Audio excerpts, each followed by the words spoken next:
Mudhol S R Kanthi ಕಾಲೇಜಿನಲ್ಲಿ ವಿಶ್ವ ಮಹಿಳಾ ದಿನಾಚರಣೆಯನ್ನು ಹಮ್ಮಿಕೊಳ್ಳಲಾಗಿತ್ತು. ನೂರಾರು ವಿದ್ಯಾರ್ಥಿನಿಯರು ಕಾರ್ಯಕ್ರಮದಲ್ಲಿ ಮಹಿಳಾ ಸಬಲೀಕರಣದ ಮಹತ್ವ ತಿಳಿದುಕೊಂಡರು.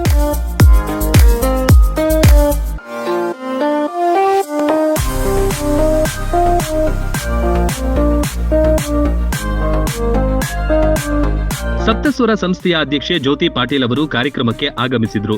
ಗಿಡಕ್ಕೆ ನೀರುಣಿಸುವ ಮೂಲಕ ಚಾಲನೆ ನೀಡಿದ್ರು. ಹೆಣ್ಣು ಎಳವೆಯಿಂದಲೇ ಸಬಲವಾಗಲು ಶ್ರಮಿಸಬೇಕು ಎಂದು ಜ್ಯೋತಿ ಪಾಟೀಲ್ ಹೇಳಿದ್ರು.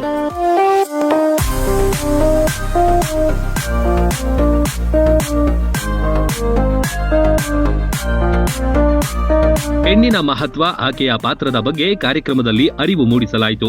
ಕಾಲೇಜಿನ ವತಿಯಿಂದ ಜ್ಯೋತಿ ಪಾಟೀಲ್ ಅವರಿಗೆ ಸನ್ಮಾನಿಸಿ ಗೌರವಿಸಿದ್ರು. ಕಾಲೇಜಿನ ಪ್ರಾಂಶುಪಾಲರು ಮಹಿಳಾ ಸಾಧಕಿಯರ ಬಗ್ಗೆ ಮೆಚ್ಚುಗೆ ವ್ಯಕ್ತಪಡಿಸಿದ್ರು.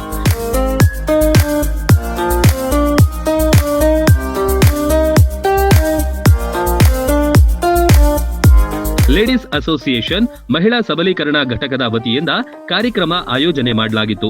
ಸರಳವಾಗಿ ನಡೆದ ಕಾರ್ಯಕ್ರಮ ಅರ್ಥಪೂರ್ಣವಾಗಿತ್ತು.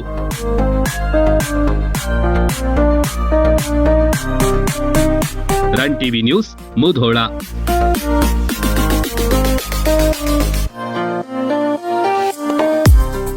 ರನ್ ಟಿವಿ ನ್ಯೂಸ್ ವಿಡಿಯೋಸ್ ನೋಡಲು ಸಬ್ಸ್ಕ್ರೈಬ್ ಮಾಡಿ, ಬೆಲ್ ಐಕಾನ್ ಪ್ರೆಸ್ ಮಾಡಿ.